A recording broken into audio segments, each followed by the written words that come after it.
A gente vai continuar estudando Tomás de Aquino. Esse aqui é o segundo vídeo sobre Tomás de Aquino. Se vocês não viram o primeiro, voltem lá e vejam o primeiro antes de ver o segundo.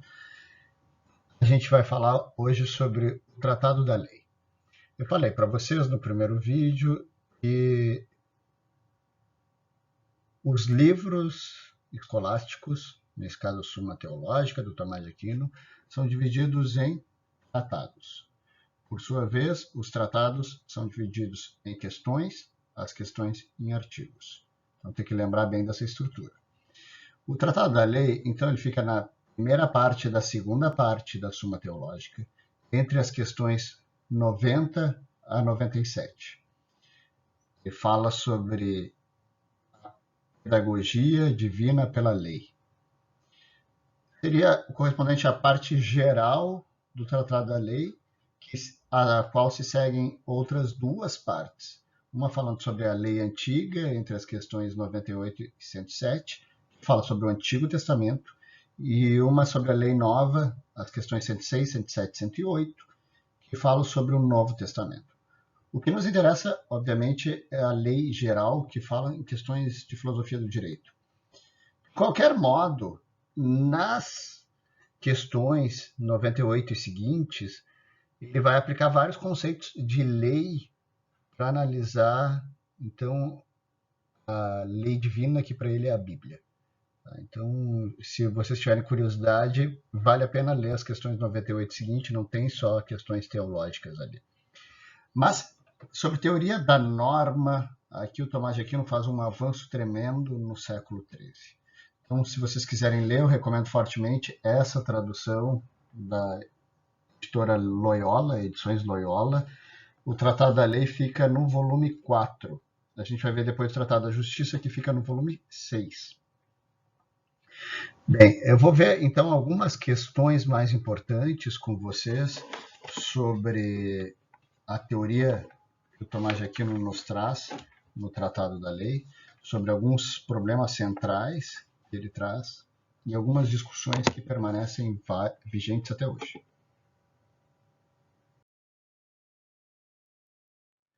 Bem, a questão 90 ela é dividida em 4 artigos. O primeiro artigo pergunta se a lei é algo da razão. O segundo artigo pergunta sobre a finalidade da lei. O terceiro artigo pergunta sobre a causa da lei. E o quarto artigo fala sobre a necessidade da promulgação da lei. Vamos ver um por vez. No primeiro artigo, então, Tomás de Aquino está trazendo a discussão sobre algo que ainda hoje se debate muito na filosofia do direito, e a gente tem visto muito nas leituras obrigatórias do curso de filosofia essa discussão. A lei é algo da razão ou a lei é algo da vontade? A lei é produzida por quê? É produzida racionalmente ou a lei é produzida só pela vontade dos homens? Se vocês estão acompanhando direito a discussão, uma das teses centrais do positivismo jurídico é que a lei é produto da vontade. Toda lei é produto da vontade. É uma das teses centrais. Inclusive, a interpretação da lei pelo juiz é produto da vontade. A vontade do juiz que conduz a interpretação. E a gente viu que no jusracionalismo, período que se segue depois de Tomás de Aquino, principalmente entre os séculos XVI e XIX, que tem o seu auge, a gente tem uma teoria muito forte da razão produzindo o direito. Agora, aqui Tomás de Aquino ele vai dizer que sim, a lei é algo da razão. Essa é uma passagem aqui desse artigo, na qual ele diz: a lei é certa regra e medida dos atos, segundo a qual alguém é levado a agir ou apartar-se da ação. Tomás de Aquino, a etimologia da palavra regra, em latim, regula, ela remete à ideia de régua, é a mesma palavra, inclusive hoje em idiomas modernos, como o espanhol, regla.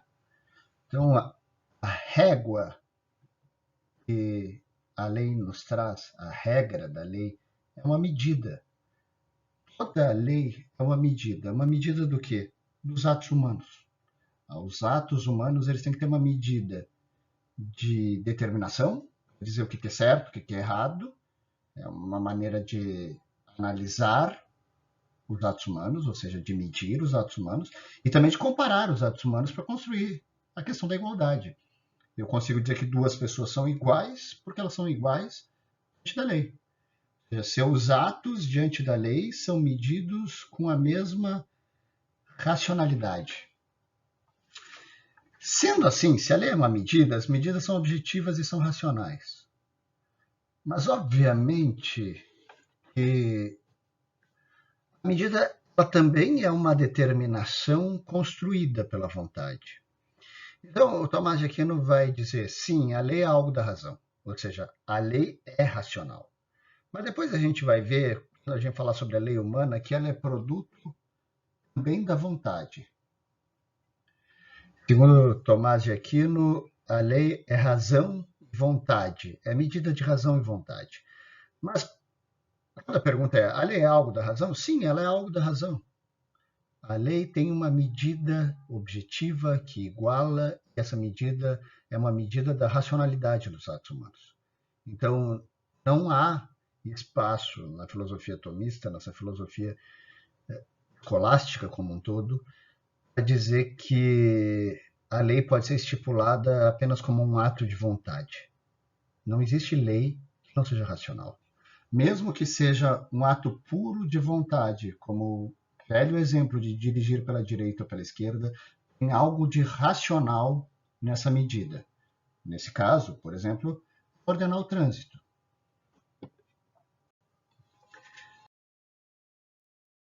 A segunda questão, qual o fim da lei? Ou qual a finalidade da lei? Mas Aquino nos traz Isidoro, ou Santo Isidoro, dizendo que a lei é escrita não para vantagem particular, mas para a comum utilidade dos cidadãos. Outra passagem aqui de Tomás de Aquino mesmo, a lei se nomeia segundo a ordenação ao bem comum. Qualquer outro preceito sobre uma obra particular não tem a razão de lei a não ser segundo a ordenação ao bem comum. Assim, toda lei ordena-se ao bem comum. Então, vejam aqui, Tomás de Aquino está no século XIII trazendo dois elementos extremamente relevantes para a compreensão da lei e para a construção de uma teoria moderna da lei. Não esqueça que existe aqui uma continuidade enorme na filosofia do direito. Por exemplo, John Locke vai citar Tomás de Aquino como principal fonte de seus estudos. Tomás de Aquino provavelmente deu baliza boa parte das discussões modernas sobre os problemas de filosofia do direito. Aqui ele está trazendo dois elementos centrais. Primeiro, o espaço público. A lei não é escrita para uma vantagem particular. Isso já está em Aristóteles, isso já está em boa parte dos gregos, está em Platão também. Os romanos entenderam isso, mas de certa maneira o feudalismo levou isso ao esquecimento e o resgate dessa ideia de espaço público é central. Inclusive, a Hannah Arendt atribui a criação do espaço público, ou a recriação do espaço público, a teóricos como Maquiavel, Baudin e Hobbes, como a filosofia moderna política. Tomás de Aquino está se antecipando aqui a essa restauração da ideia de que existe um espaço público. É a lei que determina esse espaço público. Então, a lei ela não é escrita para particulares. Por quê? Porque ela não está no espaço particular, ela está instituindo o espaço público. Se a lei é uma medida, ela é uma medida geral. Se ela é uma medida geral, ela é uma medida pública. Se ela é uma medida pública, ela não pode ser escrita para vantagem de alguém. O resultado disso, desse raciocínio, não pode ser outro de que a lei ela serve para o bem comum.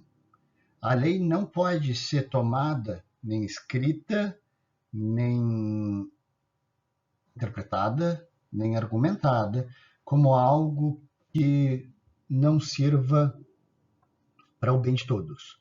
ou para o bem comum, o bem de todos os cidadãos, onde eles se encontram nesse espaço público, converge para o bem comum. O bem da construção da coisa pública que serve para a felicidade de cada um dos seus cidadãos. Qualquer desvio da ideia de que a lei seja construída para o bem comum, qualquer tentativa de uma lei que sirva para beneficiar, por exemplo, um segmento da sociedade, por exemplo, um segmento econômico da sociedade, se a gente vai criar direito ambiental preocupado com o que os pecuaristas têm interesse, isso serve para o bem dos pecuaristas, ou seja, não é para o bem comum. Então, Tomás de Aquino, se ela serve para um problema particular, ela não tem razão de lei. Quando ele diz que não tem razão de lei, significa que isso não é uma lei na sua essência. Se o que essa lei busca é um benefício particular, ela não tem natureza de lei, ela não é uma lei. Ela pode aparentar ser lei, mas ela não é uma lei, porque a lei é aquilo que se ordena ao bem comum.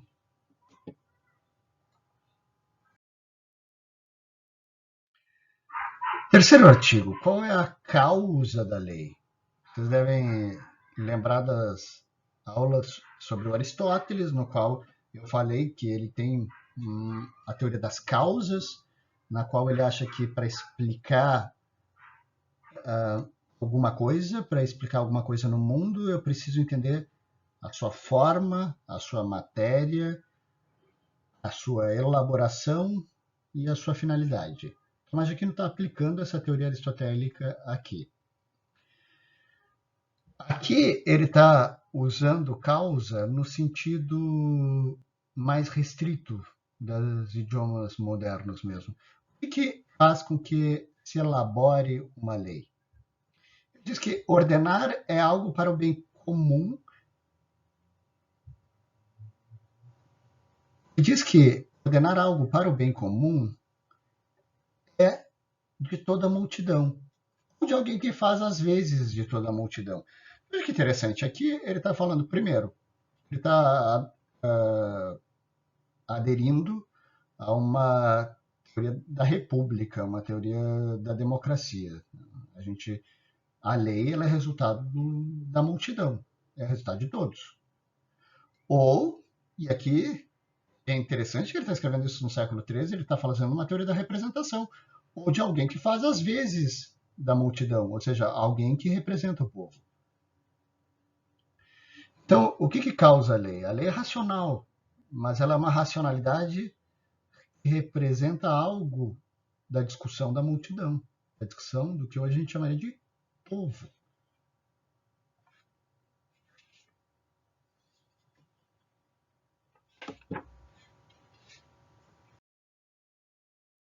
Então, no artigo 4º, aqui nos pergunta sobre a necessidade de promulgação que a lei seja uma lei. Ou seja, é da razão de lei sua promulgação? A natureza da lei que ela seja promulgada? O que ele nos diz? Para que a lei tenha força de obrigar, é necessário que aqueles que ela regule, ou seja, os cidadãos, tenham conhecimento dela. Se não é levado ao conhecimento, ela não funciona como uma regra, ela não funciona como uma medida. Como é que ela vai medir a ação humana se aquele que age não a conhece? Se aquele que deve determinar a extensão da sua ação não conhece a medida de ele elaborar a sua ação? Sem ser levada a público, a lei não vale. A lei não tem razão de lei, não tem natureza de lei. É bobagem. Vejam, a quantidade de gente que na história já foi julgada sem conhecer os critérios do seu julgamento é incrível. Por exemplo, se vocês pegarem a legislação nazista, boa parte da legislação nazista era julgada pela vontade do Führer. Não era levado ao conhecimento do cidadão. O Fuller, Don Fuller, professor de Harvard no século XX, inclusive dizia que um dos eixos centrais, ele chama de desideratas, da legislação é ela seja levada a conhecimento do público. Porque sem que a legislação seja levada ao conhecimento do público, o Lon Fuller, ela não é lei. Ele está reproduzindo aqui o que o Tomás de Aquino já falava no século XIII. E pense, promulgação no século XIII é extremamente difícil, sem mecanismos de tipos móveis, não tinha como um diário oficial, não tinha como promulgar com a facilidade que a gente tem hoje. Mas mesmo assim, a ideia é que se está medindo os atos humanos, aqueles que são medidos pela lei, eles só podem ser exigidos por essa lei, se essa lei foi levada ao conhecimento deles. A gente teve há pouco tempo os atos secretos do Senado, até hoje. Tem vários atos legislativos que não são levados a público no Brasil. Vejam quão bizarro isso é. Se a gente quiser entender a natureza da lei, a gente tem que entender todas as características. Uma das suas características centrais é que ela é promulgada. Ela é uma medida dos atos humanos, uma medida racional dos atos humanos, que se destina a criar um espaço público para levar os cidadãos ao bem comum e para criar o bem comum, e deve obrigatoriamente ser levada ao conhecimento de todos e deve ser criada pela multidão ou para aquele que representa a multidão. Bem, se dissessem para vocês que isso foi uma teoria do século XIII, provavelmente vocês iam ficar chocados, mas isso, em Tomás de Aquino, é extremamente atual, envolve vários problemas atuais da filosofia do direito.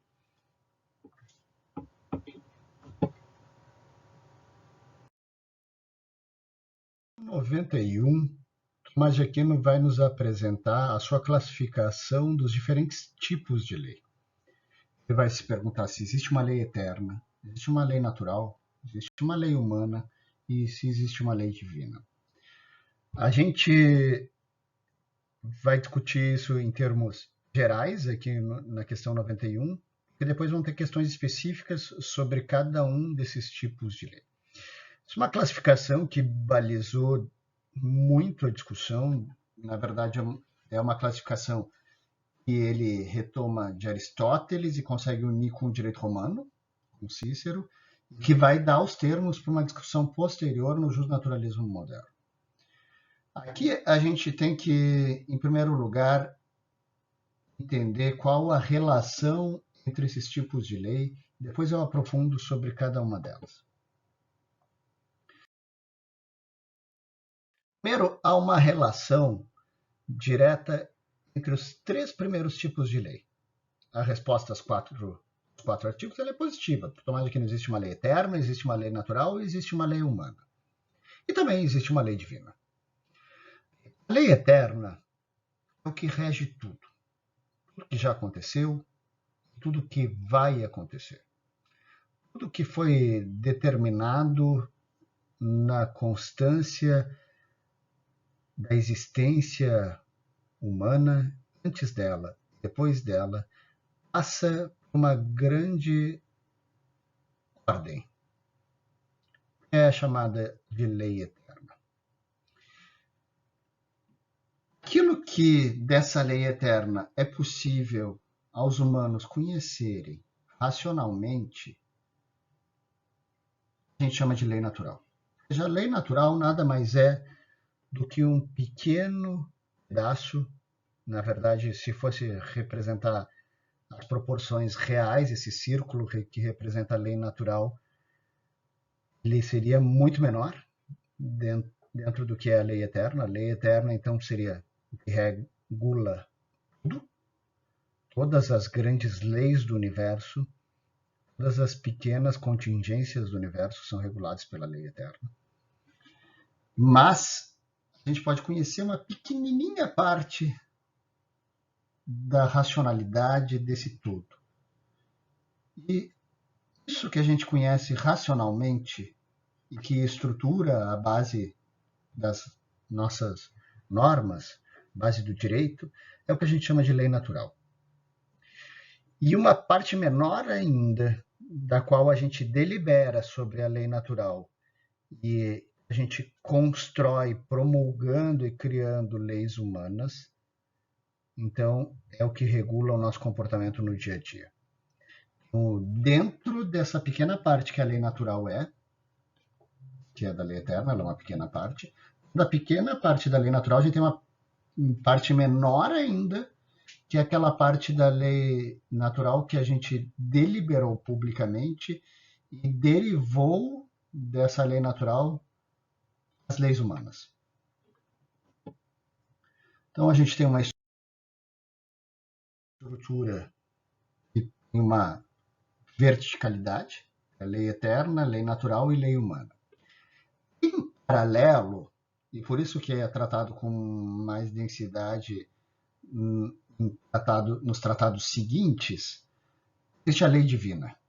A lei divina o que é? É a Bíblia, é a revelação. O que diz o Tomás de Aquino? Ela serve para os cristãos e ela é a revelação da lei natural. A gente não precisa se dedicar a descobrir racionalmente. Por quê? Porque ela já foi revelada nas palavras sagradas. Mas ela é válida para aqueles que são cristãos e se submetem a ela. Então a gente poderia dizer que a lei divina ela corre em paralelo. Então a gente tem, do ponto de vista do direito, a lei eterna, mas principalmente a lei natural e a lei humana. E, em paralelo a isso, os cristãos podem, que não é mais uma questão de Estado, e sim uma questão de igreja, podem se antecipar a algumas conclusões seguindo pela lei divina. Do Antigo Testamento, que ele chama de lei antiga, ou do Novo Testamento, que ele chama de lei nova. Nos interessa, então, principalmente esse quadro da esquerda.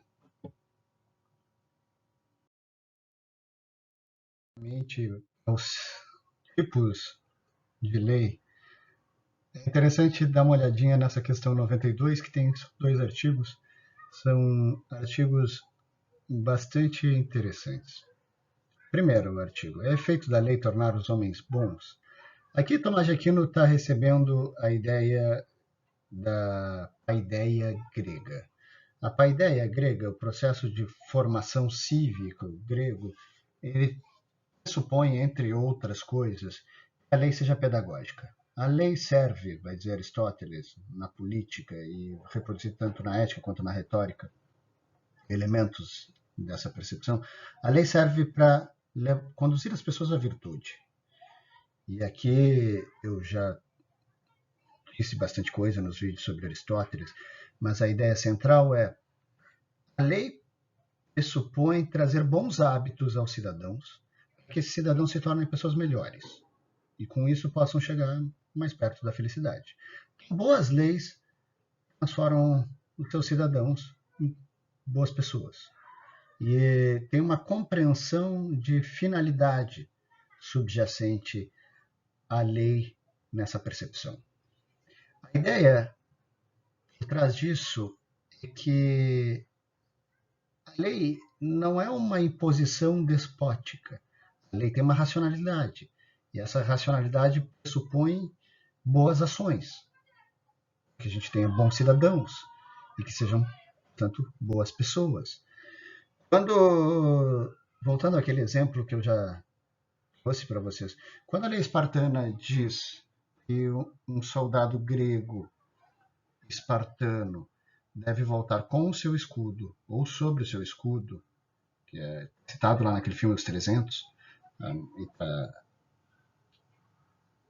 dito numa das aulas anteriores sobre o justnaturalismo clássico, os espartanos estão pressupondo o quê? Eles pretendem tornar os seus soldados corajosos. Qual é o sentido da lei? Bem, não jogue o escudo que pesa 30 quilos fora e saia correndo da batalha, enfrente a batalha. E se você tiver que morrer, faz parte do guerreiro, faz parte das virtudes do guerreiro corajoso que possa morrer em batalha. Então, volte vitorioso da batalha com seu escudo ou volte morto da batalha sob seu escudo, mas não seja um covarde. Tem sentido para qualquer espartano que foi formado por uma ideia de virtude da coragem acima de tudo. Quando a lei conduz à justiça, à generosidade, à solidariedade ou qualquer outro tipo de virtude, a gente consegue ver uma finalidade racional na lei. A lei serve para formar bons cidadãos. Se a gente pensar, quando a lei nos obriga a contribuir com um imposto para ajudar o bem comum, quando a lei nos obriga a botar cinto de segurança ou não dirigir sob o efeito do álcool, também está pressupondo isso. O problema é que na modernidade é muito complicado a gente falar sobre uma concepção de homem bom, como diria Tomás de Aquino, a gente poderia dizer pessoa boa, para não reduzir um pouco o sentido. Uma pessoa boa num mundo multicultural que nem o nosso vai ser tema para uma discussão infindável. Agora, a gente tem alguns consensos e a lei consegue trabalhar com esses consensos. Porque se a gente não pressupor que a lei nos torna pessoas melhores, o que a gente vai pressupor é que a lei simplesmente é a vontade de alguém que subjuga a nossa vontade. Por isso que na modernidade há uma tendência muito grande em ver a lei, ou o direito, aqui vocês entenderam que lei está num sentido amplo, como um processo de despotismo. Se a lei não tem um sentido, ela não tem uma finalidade, ela só serve para impor a vontade de alguém sobre outrem. E essa lei é despótica. Se eu pressuponho que a minha vontade pode ser limitada por uma medida racional, eu pressuponho que essa medida racional está me levando a atitudes melhores, pelo menos mais de acordo com a nossa concepção conjunta do que é o bem. E é isso que o Tomás de Aquino está discutindo quando ele pergunta se é efeito da lei tornar os homens bons. A segunda pergunta, ela é mais histórica, mas ela tem uma praticidade bem grande para a gente. Ele quer, na verdade, fazer uma convergência, como eu disse para vocês lá atrás, entre a filosofia aristotélica e o direito romano. E aí, Aristóteles está dizendo, a lei ela é um processo de formação de virtude. Ou seja, a lei pressupõe que nos afastemos dos vícios, nos aproximemos das virtudes. Agora, Cícero diz, por outro lado, que o efeito da lei é ordenar, proibir e permitir. De fato, a gente trabalha com isso. O objeto da legislação, em geral, a gente trabalha, vocês já viram isso em introdução, é criar obrigações, proibições ou autorizações. Coisas, Tomás de Aquino, para tentar unir os dois, Cícero e Aristóteles, que a lei ordena. O que ela ordena? Que a gente se aproxime das virtudes. Coisa que a lei nos proíbe. O que ela nos proíbe? Que a gente cometa atos viciosos. E o que ela permite? Aquilo que é indiferente. A punição, por outro lado, é o método pedagógico da lei. A lei ensina pela dor. Se as pessoas não cumprirem as determinações legais, tem um elemento da sanção.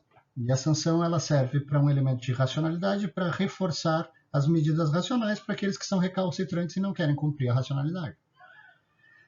Aqui também eu disse que tem um interesse prático, porque quando a gente pensa, vocês estão aí fazendo TCC, quando a gente pensa qual é um objeto do direito? O objeto do direito, em geral, fala sobre isso. As coisas que são obrigatórias, as coisas que são proibidas e as coisas que são autorizadas. O que pode se levantar sobre isso? Por exemplo, se uma obrigação é eficaz, se uma obrigação é justa, se uma obrigação é válida. Então, quando vocês tiverem um problema jurídico, sempre pensem o que o direito está construindo. O direito está construindo obrigações, proibições e autorizações. E punições para reforçar isso. Sobre isso a gente vai fazer desdobramentos, como, por exemplo, validade, eficácia ou justiça. Agora a gente vai ver, então, propriamente quais são os tipos legislativos.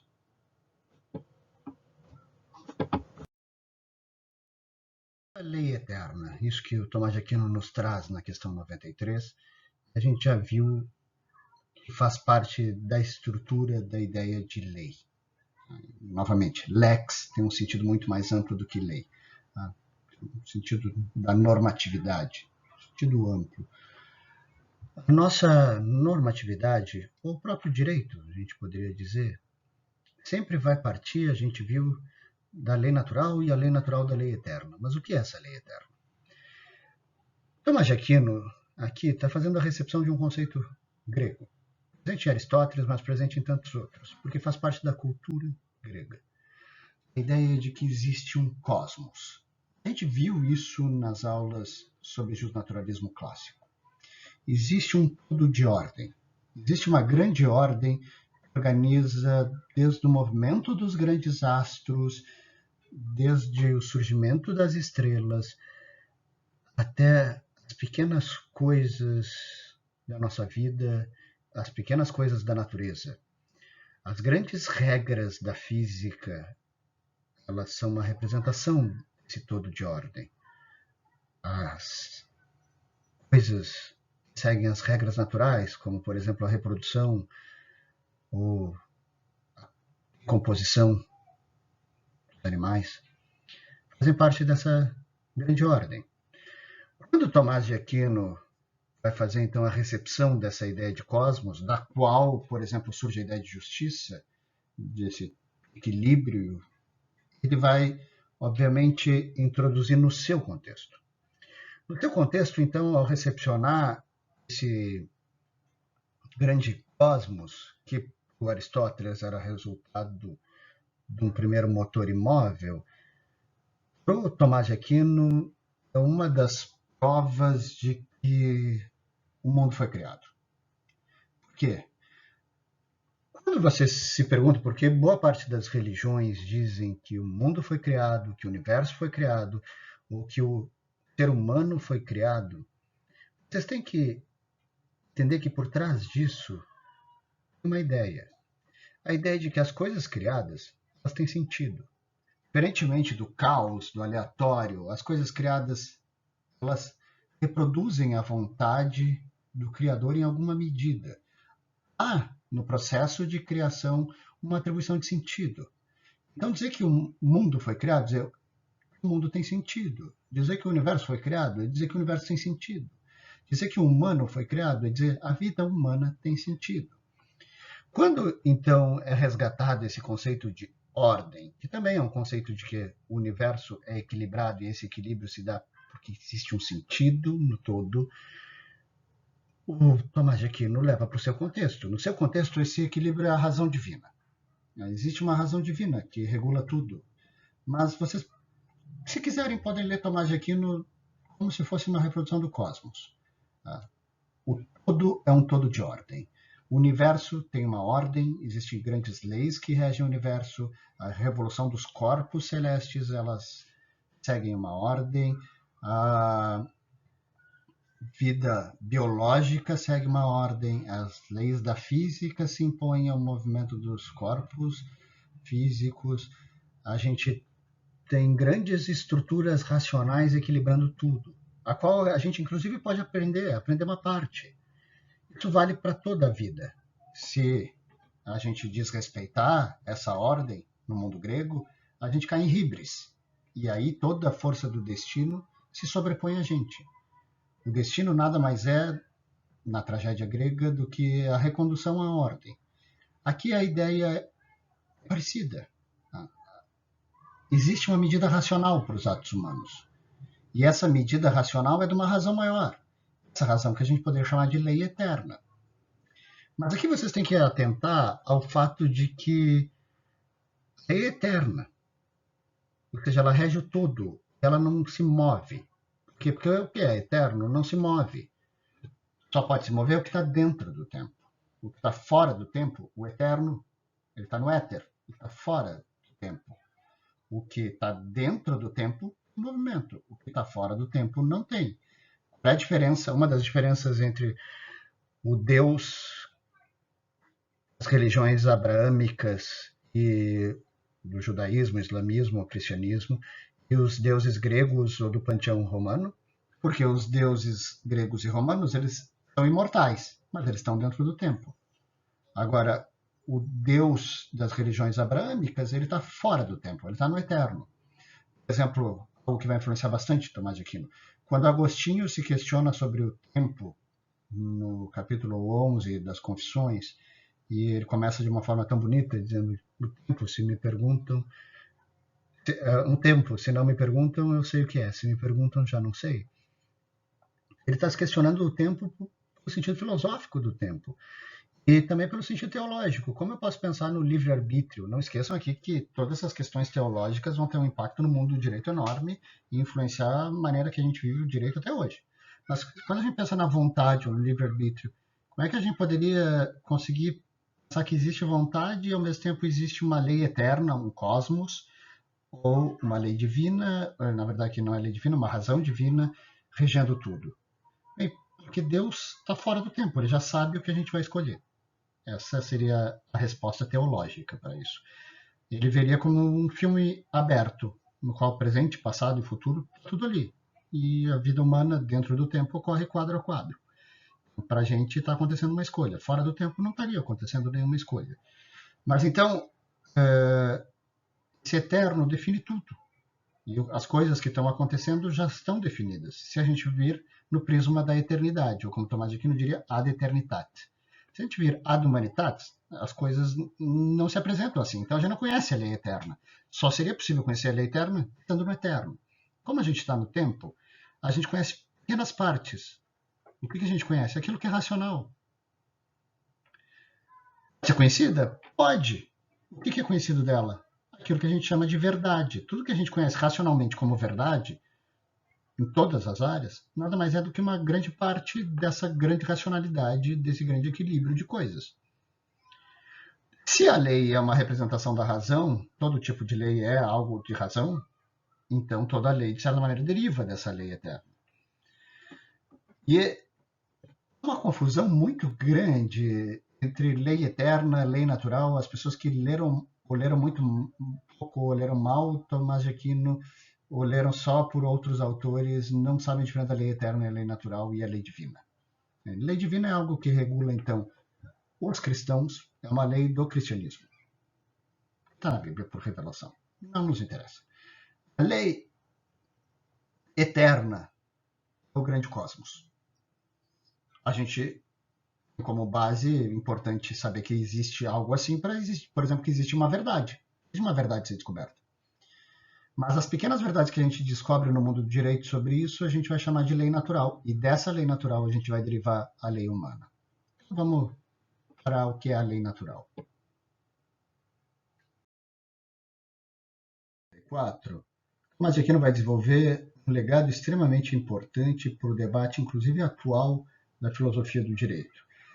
Ele vai pegar a parte da filosofia aristotélica que está bastante obscura e incompleta, como a gente viu nas aulas sobre Aristóteles. Essa questão da lei natural tanto influenciou o direito romano. Ele vai pegar também do direito romano essas questões sobre lei natural. Mas ele que dá um desenho que pode ser discutido até hoje o sentido dessa lei natural. Então, o que é a lei natural? A lei natural nada mais é do que aquilo que a gente descobre racionalmente sobre a lei eterna. Quando a gente pensa que o humano é racional, a gente exerce essa racionalidade, a gente nada mais está dizendo do que a gente consegue, a partir da racionalidade, entender as estruturas que medem a nossa ação e consegue tomar decisões para a nossa ação. Quando essas decisões são com base no conhecimento racional, em alguma medida essa racionalidade partiu da lei natural. Nada mais é do que o conhecimento que a gente pode ter deliberando, raciocinando sobre a lei eterna. Essa lei natural, ela regula indiretamente os atos humanos. Por quê? Bem, ela serve como a estrutura básica que dá fundamento a todo o direito e que traz os preceitos centrais do mundo do direito, do qual a gente racionalmente pode derivar as coisas. Mas a gente não pode derivar regras concretas que meçam a nossa ação do dia a dia, porque a gente tem que lembrar, lá atrás, quando a gente falou sobre lei, a gente diz que a lei é originada da multidão ou daquele que representa a multidão. Ou seja, o que guia as nossas ações do dia a dia tem que passar pela multidão. Mas aí a pergunta é, então como existe uma lei natural? Bem, como a lei é algo da razão e algumas coisas são perceptíveis a todo agente racional, existem princípios da racionalidade, ou primeiros princípios da racionalidade, que não preciso nem discutir. já percebo. Tomás Aquino diria, está inscrito no coração dos homens. Poético. Mas, de certa maneira, a gente percebe isso. A gente percebe que tem coisas racionais, como, por exemplo, que a gente deve perseguir o bem e evitar o mal. É tão racional quanto a ideia de não contradição é o pensamento lógico. Tudo que é ciência, ela de certa maneira tem que ser discutida academicamente. Tem algumas coisas na ciência a gente pressupõe como dadas. Por exemplo, a não contradição. Nada pode ser e não ser ao mesmo tempo sob o mesmo aspecto.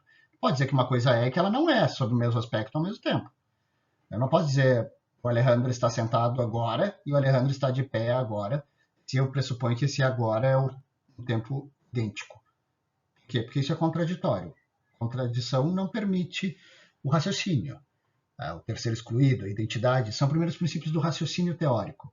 A razão prática, aquela razão que guia a ação humana, da qual o direito vai se preocupar, a gente também tem primeiros princípios, como, por exemplo, buscar o bem e evitar o mal. Ou as coisas das ações humanas devem se inclinar ao bem. A gente tem inúmeros primeiros princípios que podem ser aprendidos racionalmente por qualquer um, inclusive sozinho. Por exemplo, que a razão deve guiar a nossa ação. Isso eu posso concluir sozinho. Esses são os primeiros preceitos. Então, vejam, os primeiros preceitos da lei natural são bastante abstratos. Esses primeiros preceitos, eu posso derivar segundos preceitos. Ou seja, essas estruturas básicas, racionalmente, a gente pode chegar em outras conclusões. Por exemplo, a partir da consistência e da não contradição, a gente pode pensar em alguns conceitos, como, por exemplo, se eu pensar no conceito de depósito, eu tenho que pensar que os depósitos devem ser devolvidos. Isso é racional. Agora, se alguém ficar louco, por exemplo, e eu tenho um depósito de armas dessa pessoa, eu não posso pressupor que nesse caso eu tenho que devolver o depósito. Por quê? Porque é irracional. Eu posso, na aplicação, derivar isso de uma lei natural. Posso. Por quê? Porque é racional. Agora, a lei natural, por via de regra, só me dá esses primeiros princípios. O certo é deliberar sobre a lei natural. E aí a gente delibera politicamente para conhecer mais a lei natural e para chegar em certos acordos sobre o que a lei natural possa representar. Não posso chegar em desacordos sobre a lei e dizer que esses desacordos são lei natural, porque isso não é racional.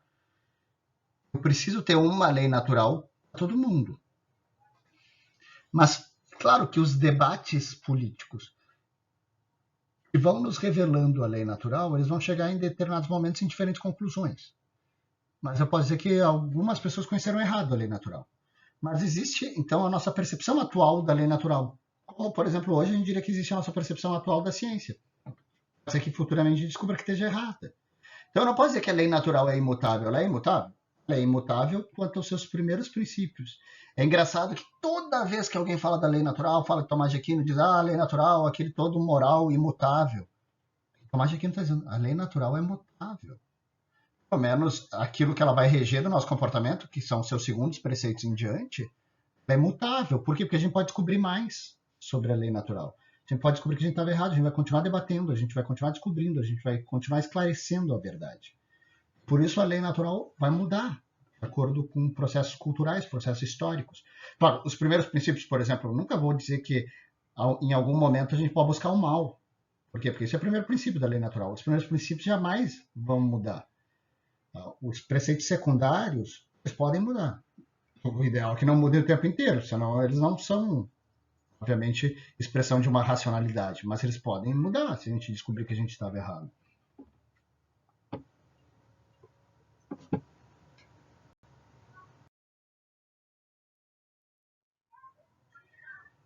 A lei humana. Uma das perguntas centrais é: a lei humana, então, deriva da lei natural? Eu já antecipei aqui que sim. Mas de que forma a lei humana deriva da lei natural? Existem dois processos que a gente pode derivar toda lei derivada em alguma medida da lei natural.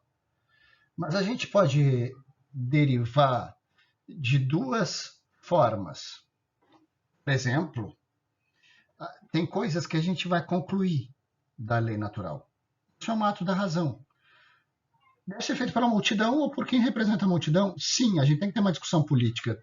Toda a estrutura aristotélica, os comentários de Tomás de Aquino sobre a política, nos demonstram que ele está de acordo com isso. Levam a entender isso. O que a gente conclui da lei natural, o ideal é que seja concluído em conjunto, politicamente, as instituições políticas. Então a gente vai discutir politicamente, por exemplo, há uma conclusão da lei natural. Se a gente deve buscar o bem e a vida é um bem para mamíferos, que nem nós, a gente tem que proteger a vida. É racional isso. Isso é um ato que a gente conclui da lei natural. Agora, tem coisas que a gente vai determinar. Coisas que são atos da vontade. Como eu disse, a lei é razão e vontade. Coisas que a gente precisa completar como a gente completa com a vontade. A gente vai determinar.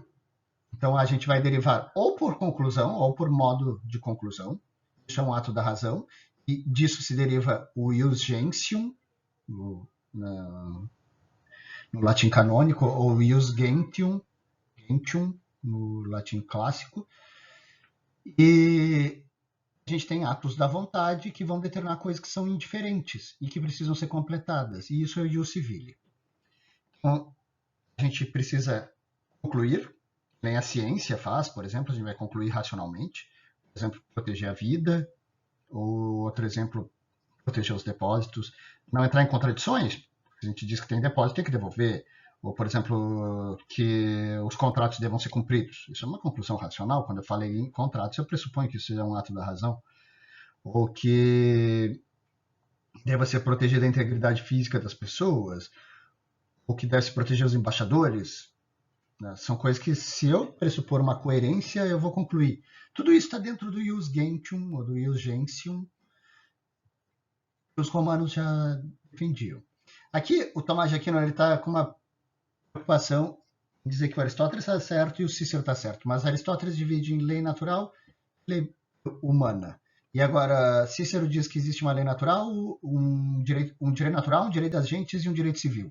Então ele mostra que os dois, na verdade, estão convergendo e ele faz isso de uma forma extremamente sofisticada. A lei natural é qual a estrutura da razão de qual todas as leis derivam. Esse ius gentium, que é o primórdio do direito internacional, ou aquilo que é válido em todos os lugares, ou que Aristóteles chamaria de lei comum, nada mais é do que a racionalidade que a gente conclui da lei natural e que está presente no direito. Por que todos os povos defendem a vida? Porque é racional defender a vida. Por isso que faz parte do ius gentium. O direito internacional, então, desde os romanos, nada mais é do que essa racionalidade que está em todos os atos humanos que qualquer povo conseguiria concluir. Agora, tem coisas, por exemplo, qual o tempo de prescrição? Devo dirigir pela direita ou pela esquerda? Ou qual a pena quando eu proteger a vida? Eu vou ter que decidir qual a pena. Isso tudo é ius civile, é direito do cidadão. Cada organização política vai o seu. Não é internacional porque são coisas que são derivadas da vontade da multidão, daquela multidão específica. Mais parecido com as artes. Só que toda lei humana, em certa medida, tem tanto uma parte racional quanto uma parte da vontade. Elas estão, de certa maneira, misturadas. O que é preponderantemente racional, eu posso chamar de ius gentium. O que é preponderantemente um ato da vontade, mas não deixa de ser racional, é ius civile. Se os atos de conclusão Tomás de Aquino comparou com aquilo que se faz nas ciências, os atos de determinação se comparam àquilo que faz nas artes. Ele diz o seguinte: se um arquiteto vai construir uma casa, bem, racional que tenha uma porta, é racional que tenha janela, é racional que tenha teto. Isso ele vai concluir. Agora, é de alvenaria ou de madeira? Vai ter verde, vermelho ou branco? O teto vai ter telhas ou não? Isso é determinado pela vontade. A legislação humana é igual. Tem coisas que a gente vai concluir, mas tem coisas que a gente tem que completar, que nem nas artes. E aí vai ser um ato da vontade, um ato artístico do legislador e do jurista em geral.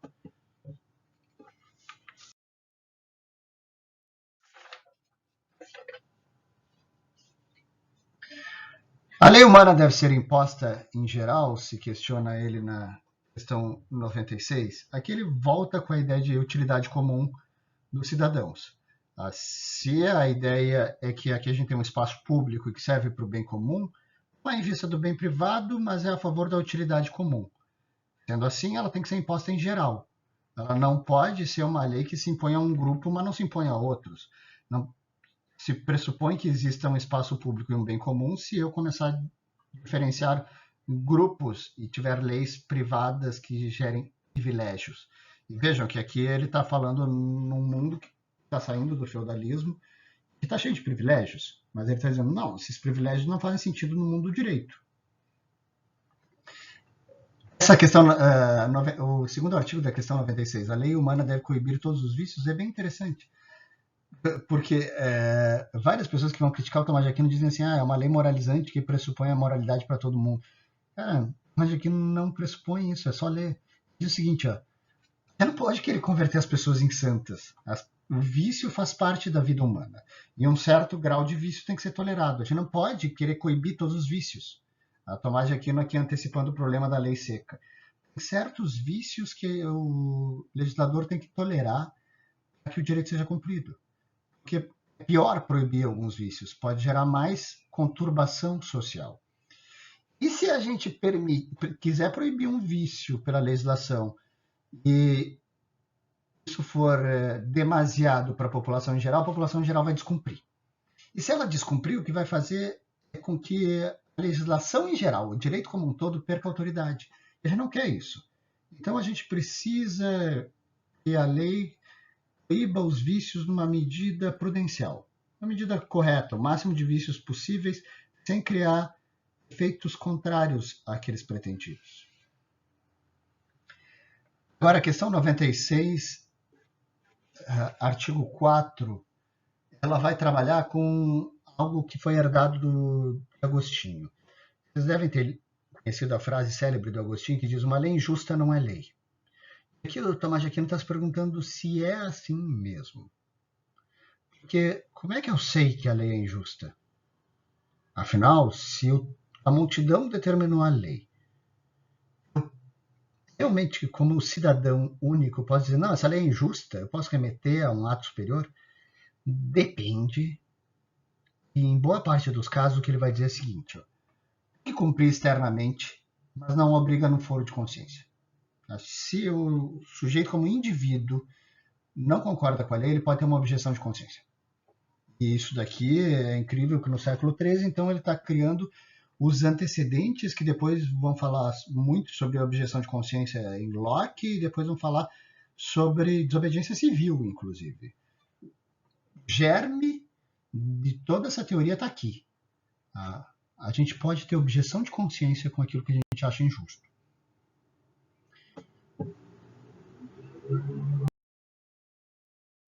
Mas a gente tem que cumprir a lei injusta?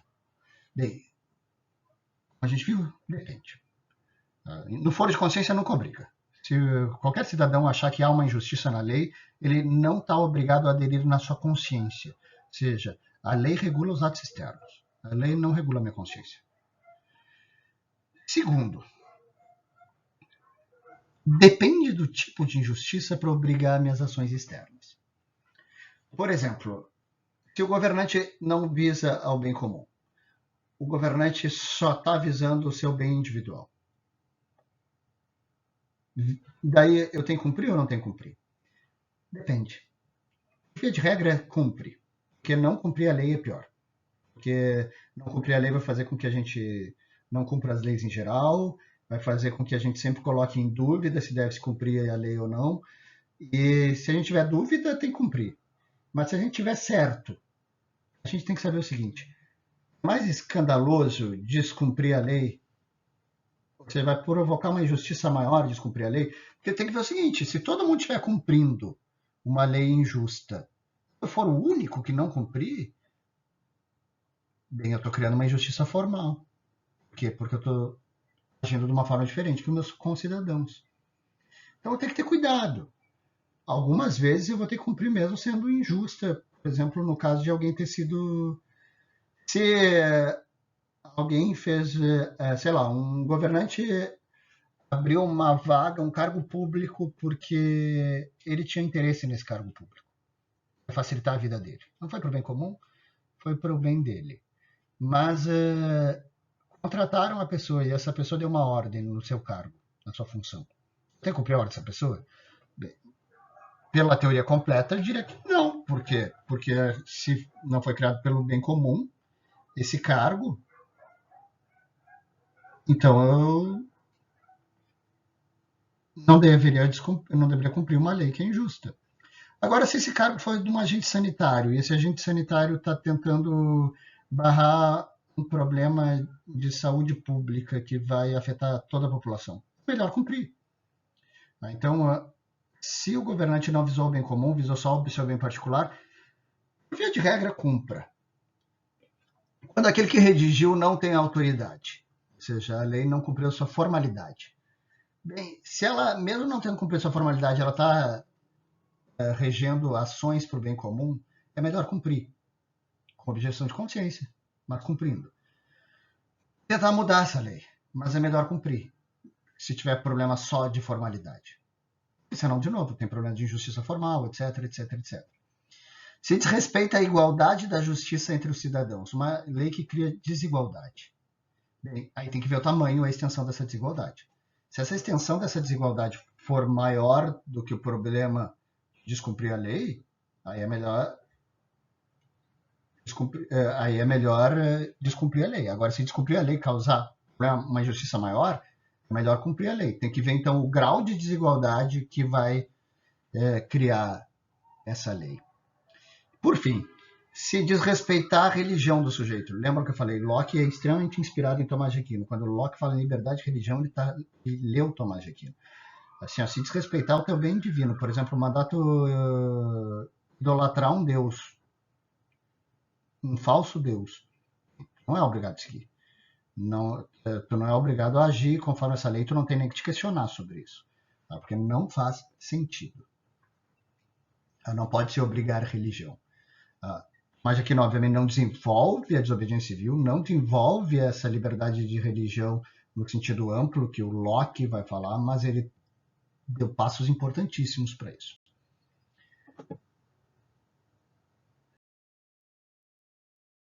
Quando eu vejo que a lei é injusta e não apliquei a lei, eu sou intérprete, eu sou uma autoridade, eu sou juiz. O que eu faço? Eu tenho que saber o seguinte: as leis elas são criadas para os casos gerais. Muitas vezes a gente vai ter casos específicos que são excepcionais. Ou excepcionalidade por justiça, ou excepcionalidade porque não é o caso da regra, ou os mais diversos tipos de excepcionalidade. Eu posso ter excepcionalidade ontológica, ou seja, a natureza da própria coisa não se adequa à regra. Eu posso ter uma exceção epistemológica, vai dizer o Tomás de Aquino. A interpretação da regra pode me levar a várias possíveis interpretações e algumas delas são excepcionais. Como é que eu resolvo o problema? Aí Tomás de Aquino vai dizer, bem, primeiro, eu tenho que tentar remeter a questão se ela não está legislada, ou se ela é uma exceção, ou se ela é uma injustiça, para a justiça natural. Então eu tenho que saber remeter para a igualdade natural das coisas. Igualdade natural entre os cidadãos, as coisas, presente na própria racionalidade humana, ela tem que ser utilizada como primeiro parâmetro nesses casos. O segundo parâmetro é sempre lembrar que a lei é para o bem comum. Então eu tenho que pensar o que beneficia o bem comum. Terceiro, eu tenho que pensar nos sistemas institucionais. A autoridade, se alguém tiver que ter um ato de vontade, esse ato de vontade é um ato institucional, preservando então a impessoalidade. Então a autoridade que deve interpretar. Aqui ele traz inúmeros casos. Eu falei um dos casos que era o sujeito depositou as armas e agora ele quer restituição do seu depósito, mas ele ficou louco e quer atentar contra a comunidade. Bem, eu não tenho que devolver as armas dele porque vai contra o bem comum. Um outro exemplo dele é o seguinte: as cidades fortificadas do medievo tinha uma lei que normalmente dizia o seguinte: em caso de cerco da cidade, qualquer estrangeiro pego nos muros da cidade deve ser condenado à morte. Por quê? Não, por uma razão bem específica. Porque se tem um estrangeiro e a gente está sitiado, e provavelmente esse estrangeiro invadiu a cidade. Ele diz, mas se a cidade é uma cidade santa e ali está cheio de peregrinos e os peregrinos decidem tomar em armas para defender a cidade. É irracional. Eu posso voltar à justiça natural. É desigual, é irracional, é contra o bem comum. Eu não vou cumprir isso. Um terceiro exemplo que o Tomás de Aquino diz é que, em caso de guerra, deve-se fechar os muros, os portões da cidade. Agora, a cidade foi atacada e a força militar da cidade está fora dos portões. Eles estão voltando e a gente teria que abrir os portões para que eles pudessem entrar para defender a cidade. É irracional dizer que os portões têm que ficar fechados nesse caso. Então eu tenho que resgatar aqui a justiça natural, bem comum. E, de preferência, que perguntar para quem tem autoridade, porque ele vai estar no esquema institucional do bem comum. Não é uma única pessoa que vai interpretar isso. Tem que ser o juiz, ou o legislador, ou alguém ou o príncipe, alguém que detém a autoridade. Agora, se a urgência for tal que não dê tempo de consultar nenhuma autoridade, bem, nesse caso há uma autoridade residual que qualquer cidadão faça essa interpretação. Mas aí a gente precisa de urgência. Tem a aula aqui, a segunda aula está ficando com 1 hora já, então eu termino por aqui.